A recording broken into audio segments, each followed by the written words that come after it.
여러분 안녕하십니까? 포항 MBC 뉴스입니다. 오늘 곳곳에는 열대야 현상이 나타났습니다. 낮 동안에도 35도 가까이 기온이 오르면서 경북 동해안에 내려진 폭염특보가 지속되겠습니다. 안수진 기상캐스터입니다.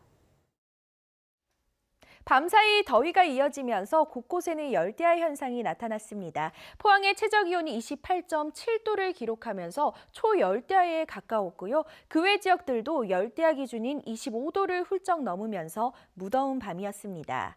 이 더위는 낮에도 그대로 이어지겠습니다. 경북 동해안의 낮 최고 기온 35도까지 오르면서 포항과 경주에는 폭염 경보가 내려졌고요. 울진과 영덕에는 폭염 주의보가 이어지겠습니다.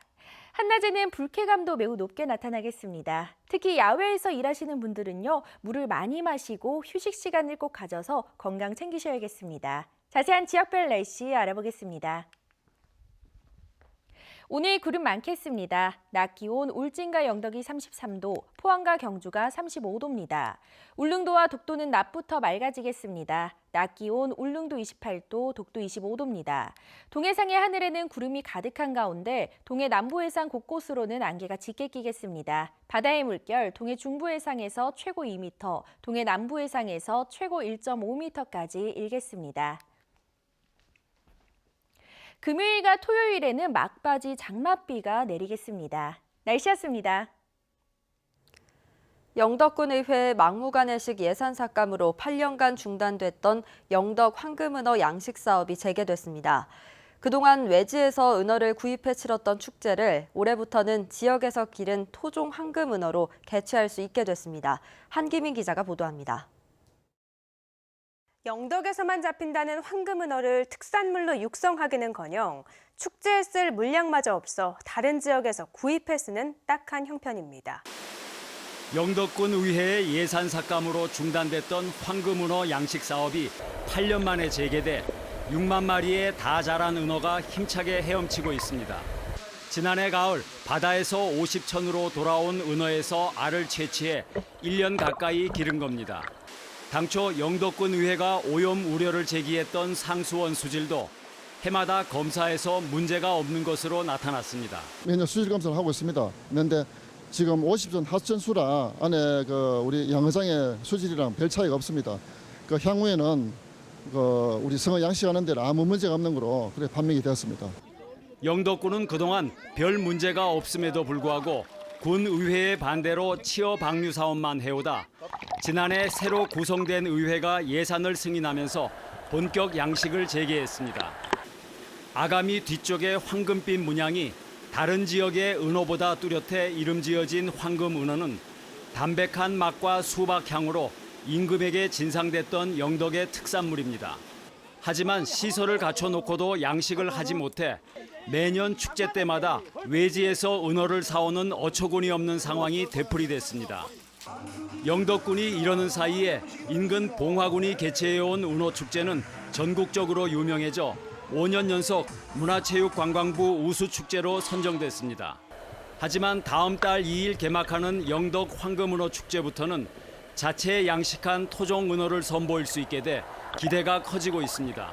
전에는 그래도 참 멀리서 언어를 구입해 오느라고 여러 가지가 좀 여건도 힘들었는데 올해는 우리 지역에서 자란 언어를 가지고 그리고 깨끗한 물에서 키워낸 언어를 가지고 우리 행사를 하게 돼서 자랑스럽습니다. 영덕군은 군의회의 반대로 해체됐던 황금은어 영어조합도 다시 구성해 관련 제품 개발과 생산에 나서기로 하는 등 지역을 대표하는 특산품으로 육성할 계획입니다. MBC 뉴스 한기민입니다.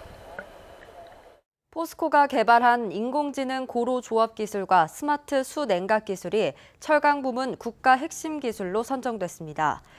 포스코는 산업통상자원부가 최근 고시한 신규 국가 핵심 기술에 포스코의 딥러닝 인공지능 기반의 고로 자동 제어 기술과 고강도 강판 제조를 위한 스마트 수냉각 기술이 포함됐다고 밝혔습니다. 국가 핵심 기술은 기술적, 경제적 가치가 높고 해외로 유출될 경우 국익에 중대한 악영향을 줄 우려가 있는 산업기술로 이번에 지정된 신규 국가 핵심 기술은 전기전자와 자동차, 철강, 기계 부문에서 모두 7건이 선정됐습니다. 포항에서 출토된 중성리 신라비 등 귀중한 문화유산이 다른 곳에 보관돼 있거나 허술하게 관리되고 있습니다. 효율적인 활용과 관리를 위해선 박물관이 꼭 필요한데 제대로 추진되지 않고 있습니다. 보도에 김철승 기자입니다. 포항 중성리 신라비는 지금 국립경주문화재연구소에 있습니다.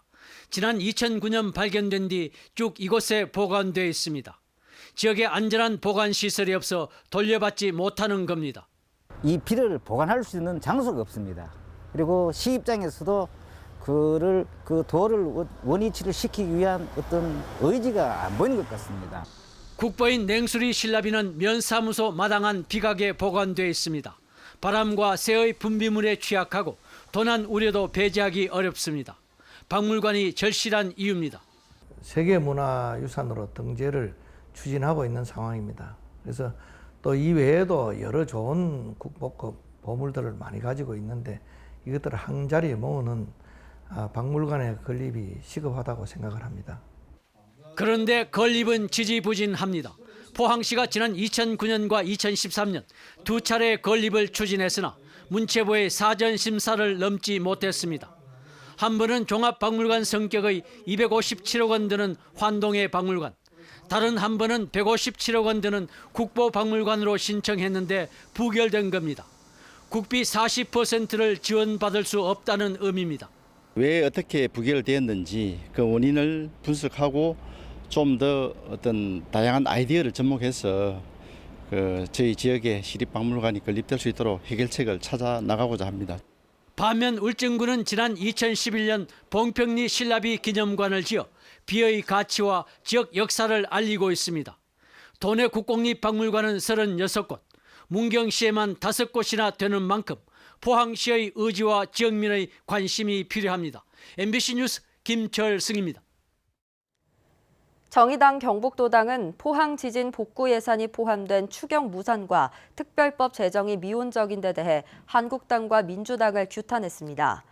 정의당은 추경에 포함된 1,131억 원으로는 지진 복구와 지역경제 활성화에 턱없이 부족하지만 이마저도 자유한국당이 걷어찼다며 김정재, 박명재 의원은 당리당락의 거수기 노릇을 그만하라고 촉구했습니다.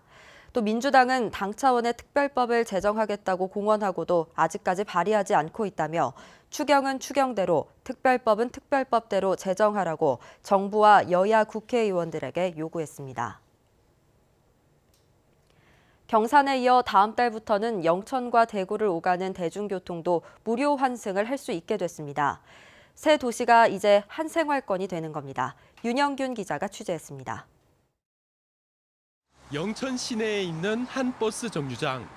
대구를 오가는 55번과 555번 버스를 이용하는 영천 시민은 하루 평균 6,700명에 이릅니다. 하양까지는 그냥 돈을 555번이나 두 번 탈까 한 번 타고 왔다 갔다 하죠. 그다음에 거기서 대구 갈 땐 돈을 따로 내시고. 예.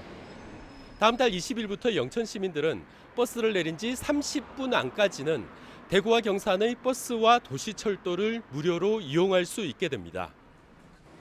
이에 따라 교통카드를 이용했을 때 1,200원인 영천 버스 요금은 대구 경산과 같이 1,250원으로 오르게 됩니다. 무료 환승으로 영천의 버스 회사들은 1년에 3억 원 정도 손해를 볼 것으로 예상됩니다. 하지만 영천시는 대중교통이 활성화하고 교류도 늘어나면 10배 이상 이익이라고 추산합니다. 영천, 대구, 경산 세 도시 간의 교류가 확대되고 그렇게 되면 지역 경제도 활성화되고 또 관광 산업에도 많은 큰 발전이 있을 것으로 기대하고 있습니다. 지난 2009년 대구와 경산에 무료 환승 시스템이 도입된 뒤 해마다 두 도시 250만 명 정도가 혜택을 보고 있습니다. 대구시는 경산에 이어 영천으로까지 생활권이 넓어지는 효과를 기대합니다. 대구시에서 조금 손실을 감수하더라도 눈에 보이지 않는 이득은 또 대구시도 볼 수 있다고 저는 생각합니다. 대구시는 장기적으로 칠곡과 구미, 성주에서도 무료로 환승하는 방안을 검토하고 있습니다. MBC 뉴스 윤영균입니다. 포항 지열발전 사업에 참여한 전문가들이 정부 조사단 발표 후에도 비윤리적인 행태를 보이고 있다는 주장이 제기됐습니다. 양만재 지열발전 부지 안전성 검토 TF위원은 오늘 포항시청에서 기자회견을 열고 촉발 지진이란 정부 조사단 발표 후에도 사과 한마디 없던 과학자와 전문가들이 오히려 사이언스지에 게재된 유발 지진 논문 때문에 지열발전 연구가 방해받았다는 주장을 펴고 있다고 비판했습니다. 또 그들은 지열발전소의 위험성을 시민들에게 전혀 알리지 않았고 지진 발생을 사전에 차단할 여러 번의 기회를 놓쳤음에도 포항 지진 자료는 자신들의 연구 실적 쌓기에 이용했다며 정부와 감사원에 철저한 조사를 요구했습니다. 환자를 병원으로 이송하는 막중한 임무를 띈 구급대원을 폭행하는 사건이 끊이지 않습니다. 자기를 도와주러 온 사람을 때리고 밀고 욕하는 이유가 대체 뭘까요? 대부분 술 때문이지만 그래도 용납할 수 없는 범죄입니다. 박재형 기자가 취재했습니다. 술 취한 남성들이 신고를 받고 출동한 119 구급대원에게 욕설을 퍼붓더니 몸을 밀치고 끌어당깁니다. 잠깐. 나봐요. 구급대원이 낀 마스크를 강제로 벗기고 또 다른 남성은 고함을 지르더니 가게에 전시된 목검을 집어들고 구급대원을 때릴 듯 위협합니다. 아니 손대지 말고! 손대지 마! 경찰이 출동한 뒤에야 소동은 끝납니다. 119 구급대원들이 술 취한 30대 환자를 병원 응급실로 이송한 뒤 접수를 돕고 있습니다. 청원 경찰에게 뭔가를 물어보던 이 환자는 구급대원들에게 다시 돌아오더니 구급대원을 갑자기 발로 차고 손바닥으로 또 다른 구급대원의 목덜미를 세게 때립니다. 모두 순식간에 일어난 일입니다. 술 취한 환자를 병원으로 이송하는 119 구급차 내부입니다. 구급대원이 자리에 누운 40대 남자의 상태를 살피려는 순간 이 남자는 심하게 몸부림을 치기 시작합니다. 구급대원이 온 힘을 다해 안정을 시켜보지만 여러 차례 발길질까지 합니다. 또 다른 구급대원이 차를 세우고 제압하고 나서야 상황은 끝납니다.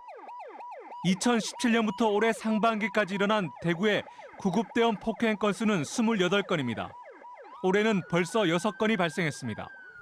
가해자의 96%가량이 음주 상태에서 구급대원을 폭행한 것으로 드러났습니다. 정당한 사유 없이 폭언, 폭행 등으로 구조 구급 활동을 방해하면 최대 5년 이하 징역이나 5천만 원 이하의 벌금을 받습니다. 구급대원들이 활동하는데 상당히 어려움을 겪고 있습니다. 그리고 이 직원들이 그로 인해 가지고 업무에 대한 부담도 가지게 되고. 처벌이 강화됐지만 구급대원 폭행은 끊이지 않고 있습니다. MBC 뉴스 박지영입니다. 경주교육지원청은 다르다, 그래서 좋다라는 주제로 다문화 학생과 일반 가정 중학생 100명이 함께 어울리는 캠프를 열었습니다. 학생들은 자신의 언어로 소감을 나누고 평소 접하기 힘든 승마 체험을 하면서 서로를 이해하는 시간을 가졌습니다. 경주교육청은 서로 다름을 인정하고 그 다름이 오히려 온전한 성장을 위한 마중물이 되기를 기대하면서 캠프를 준비했다고 밝혔습니다. 항일 독립운동에 앞장선 일본인 가네코 후미코의 제93주기 추도식과 훈장 기증식이 남편인 박열의사 기념관에서 열렸습니다. 가네코 후미코의 정신이 악화일로를 걷고 있는 한일 관계의 본보기가 되고 있습니다. 조동진 기자의 보도입니다. 경북 문경시 마성면 박열의사 기념관 바로 옆 박열 의사의 평생의 동지이자 아내, 여성혁명가였던 가네코 후미코의 묘소에서 제93주기 추모식이 열렸습니다. 가네코 후미코 연구회원인 일본인 10여 명도 참석해 가네코 여사의 정신을 기렸습니다. 나는 잡힌다. 줄 수 있겠어.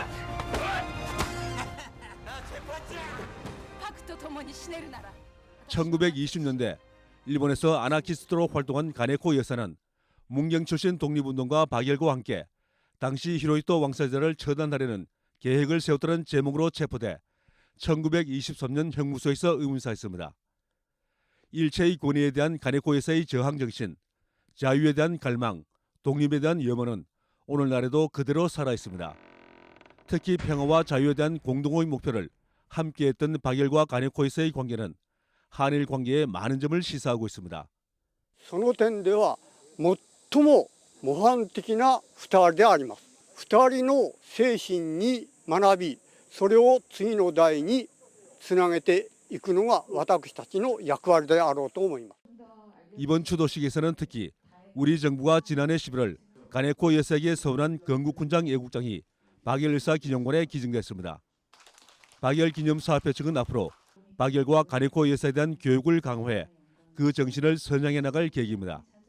국가와 민족을 위해서 보다 더 적극적이고 참신한 그런 우리 대한민국의 국익에 도움이 되는 그러한 그 교육을 일본인 가네코 후미코는 건국훈장 서원으로 이제 명백한 우리나라 독립운동가로 자리매김하고 있어 선생에 대한 체계적인 연구도 뒤따라야 할 것으로 보입니다. MBC 뉴스 조동진입니다. 포항시의 생활쓰레기 발생량이 감소한 것으로 나타났습니다. 포항시에 따르면 올 상반기 하루 평균 생활쓰레기 발생량은 270톤으로 지난해보다 16톤, 음식물 쓰레기는 160톤으로 5톤 줄었고 재활용품은 7톤 증가했습니다. 포항시는 올해 생활쓰레기 소각시설인 SRF 준공으로 가연성과 불연성 쓰레기 분리 배출이 시행된 데다 유치원과 초등학교, 경로당 등 215회에 걸쳐 쓰레기 바른 배출 교육을 실시해 시민의식이 개선된 것으로 평가하고 있습니다.